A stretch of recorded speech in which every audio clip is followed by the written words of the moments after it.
चढ़ाई नावन नाथ उतराई चौक पद कमल धोई चढ़ाई नावन नाथ उतराई कहो। वही राम रावरी आन दशरथ सपथ सब साथी कहो। वही राम रावरी आन दशरथ सपथ सब साची कहो। बरु तीर मारो लखन पर जब लगिन पाप पखारी हो। बरु तीर मारहु लखन पर जब लगिन बाल पखारी हो। तब लगिन तुलसीदास नाथ कृपाल पार उतारियो। तब लगिन तुलसीदास नाथ कृपाल पार उतारियो। कृपाल पार की बात सुन के जैसे तीर में हाथ लगाए तो कहता क्या है, बरु तीर मारहु लखन पे जब लगिन पाव पखारी हो। एक नहीं बरु बहुत तीर मार दे लक्ष्मण जी। तब लगिन तुलसीदास नाथ, तब लगिन तुलसीदास नाथ कृपाल पार उतारियो।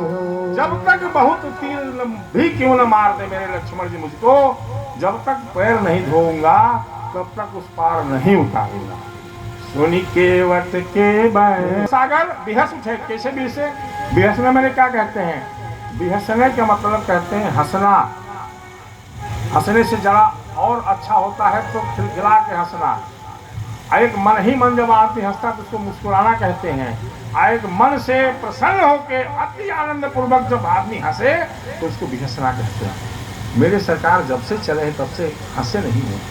अयोध्या जी से कुचाल जब से हुआ, यहाँ सुनी केवट के बैन प्रेम लपेटे अटपटे। अटपटे बैन है लेकिन प्रेम से लपेटा हुआ है। जैसे बच्चा कोई बात कहे टेढ़ा मेढ़ा कुछ भी बोले, उसको सुन के बाप माँ दादा दादी खुश हो जाते हैं। उसी प्रकार मेरे सरकार इस प्रेम लपेटे अटपटे बैन केवट का सुन के बिहस उठते हैं, वो आनंद हो उठते हैं। एक बात और विनोद के लिए कही जाती है। कैसे? कह दे कि न कहें? कह दें। अब देखिए जरा गंभीर रहे हो, आराम आनंद में रहिए। क्यों कहा कि एक बार एक लकड़हारा था, वो लकड़ी काटे और उसकी पत्नी साथ में चल। चरण कमल के वजह से मेरी काट की नौआ औरत बन गई, नारी बन गई, तो एक को संभालने में तो ये हाल है, दूसरी को कैसे संभालेंगे?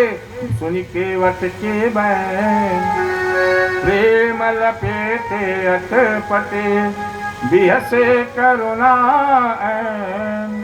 चितई जान की लखन, चितई जान की लखन। बिहसे आप बिहसने के बाद क्या बोले?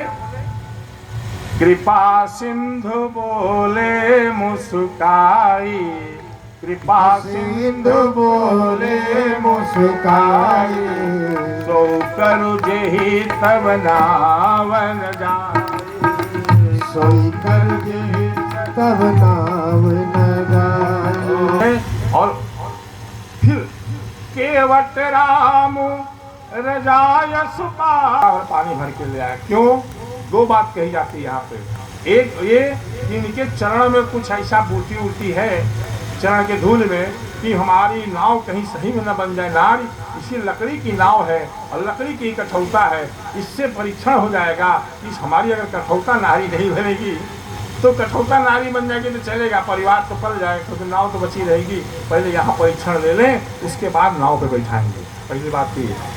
अब दूसरी बात ये कही जाती है कि केवट के पास पात्र भरी शहरी सकल सुख बारे बारे पत्ते पे खाने वाला कोई धातु का बर्तन नहीं है। कठौते पे खड़े हो जाइए। एक पाँव पे खड़ा कर दिया हो मेरी सरकार को, कठौता में पानी भर के मेरे राम को एक पाँव पे खड़ा कर दिया, और खड़ा कर दिया तो कहा ऐसे खड़े होने से काम नहीं चलेगा। अपना पैर मेरे हाथ में रखिए। अपने बाएं हाथ पे पैर रखा, मेरे सरकार का कोमल पैर, उसका हाथ जो है कठोर जैसे जिससे चलाता है नाव का चप्पू उप्पू, बिल्कुल फटा हुआ कटा पिटा बिल्कुल कठोर चमड़े वाला हाथ, जैसे कोमल हाथ में लगता है नीचे से मेरे सरकार तिलमिला जाते हैं और गिरने को जैसे होते हैं अपना हाथ उसके सर पे रख देते हैं। बोले श्याम रामचंद्र। और जैसे सर पे हाथ रखते हैं उसका पूरा ब्रह्मांड खुल जाता है और रोते हुए विलाप करते हुए पानी उठा के दाहिने हाथ से बाएं हाथ जब पैर में डालता है लगता है इसे सहारने और जैसे धोता है तो ऊपर से देवता लोग पुष्प वर्षा करने लगते हैं कि जिनके चरण कमल की धूल पाने के लिए लोग तरसते हैं, आतुर व्याकुल रहते हैं। मेरे सरकार का चरण धो रहा है और वही सरकार इसके सर पे हाथ रख दिए हैं। बरसी सुमन सुर सकल सिहाही, बरसी सुमन सुर सकल सिहाही कर रहे हैं। हो सकता कल हम ही देवता बन जाए, आप ही देवता बन जाए और फिर हमारे लिए और सब कुछ सुलभ है। इस शरीर है ना, इस शरीर से बहुत कुछ हो सकता है, बहुत कुछ कर सकते हैं अपने आप। एक से एक ऋषि मुनि तपस्वी आपका जिनका नाम सुना होगा, जाना होगा, आश्चर्य में नहीं रहना चाहिए।